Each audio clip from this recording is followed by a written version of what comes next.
ముఖ్యమంత్రి రేవంత్ రెడ్డి గారి సవాల్ను నేను స్వీకరించి ఈరోజు గన్ పార్క్ దగ్గరికి నా రాజీనామా పత్రంతో చేరుకోవడం జరిగింది. ఈరోజు రేవంత్ రెడ్డి గారు చివరికి దేవుళ్లను కూడా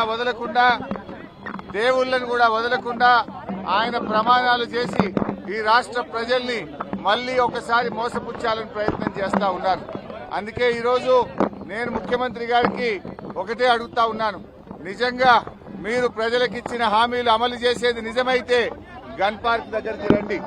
ఈ గన్ పార్క్ దగ్గర అమరుల సాక్షిగా ప్రమాణం చేద్దాం. మేధావుల చేతుల్లో లేదా ఇక్కడున్న జర్నలిస్టుల చేతుల్లో మీ రాజీనామా నా రాజీనామా కూడా పెడదాం. మీరు దేవుడి మీద ప్రమాణం చేసి ఒట్లు పెట్టుకొని బాండ్ పేపర్ల మీద రాసిచ్చిన హామీలు నిజమే అయితే రాజీనామా చేయడానికి ఎందుకు వెనకడుగు వేస్తున్నారు? మీరు రాజీనామాకు ముందుకు రావడం లేదంటే ఈ రాష్ట్ర ప్రజల్ని మరొక్కసారి మీరు మోసం చేస్తున్నట్టే లెక్క. ఒకవేళ మీకు రావడానికి ఇక్కడ ఇబ్బందిగా ఉంటే అమరుల స్తూపం దగ్గర, ఎందుకంటే మీరు ముఖ్యమంత్రి అయిన తర్వాత ఏనాడు ఈ అమరవీరుల స్తూపానికి ఓ 2 పూలు పెట్టింది లేదు, శ్రద్ధాంజలి ఘటించిన చరిత్ర మీకు లేదు. ఇది నిజంగా మా దురదృష్టం. అయినా కూడా ఈ ఒకవేళ మీకు రావడానికి ఇబ్బంది ఉంటే మీ పిఏ ద్వారా పంపండి, లేదా మీ స్టాఫ్ ద్వారా పంపండి, మాకు అభ్యంతరం లేదు. కానీ మా ఆశల్లా మా ప్రయత్నం వల్ల ఈ రాష్ట్రంలో ప్రధాన ప్రతిపక్షంగా ప్రజలకిచ్చిన హామీలు అమలు చేయించడమే మా కర్తవ్యం. మాకిక్కడ రాజకీయాల కంటే కూడా పేద ప్రజల ప్రయోజనాలు ముఖ్యం. అవ్వా తాతలకు 4,000 రూపాయల పెన్షన్ రావాలి, రైతులకు 15,000 రైతు బంధు రావాలి, రైతులకు 2 లక్షల రుణమాఫీ జరగాలి, వడ్లకు మక్కలకు 500 బోనస్ రావాలి, రాష్ట్రంలోని మహిళలకు 2,500 రూపాయలు రావాలి. ఇవేమీ మేము కొత్తగా అడుగుతున్నాయి కావు, ఇవేమీ మా గొంతమ్మ కోరికలు కావు. ఎన్నికల ముందు మీరు కాళ్లల్లా చేతులల్లా మొక్కి మీరు బాండ్ పేపర్ల మీద రాసిచ్చిన మాటలు.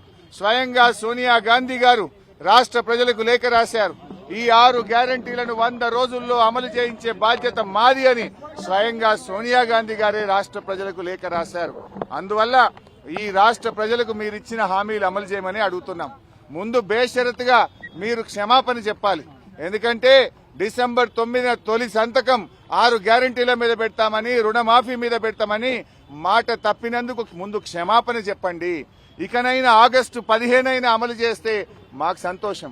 నా ఒక్కడికి ఎమ్మెల్యే పదవి కంటే ఈ రాష్ట్రంలో లక్షలాది మంది ప్రజలకు 4,000 ఆసరా పెన్షనో, 4,000 నిరుద్యోగ భృతో, 2,500 రూపాయలు మహిళలకో, 2 లక్షల రుణమాఫీ జరిగితే నేను సంతోషపడతాను.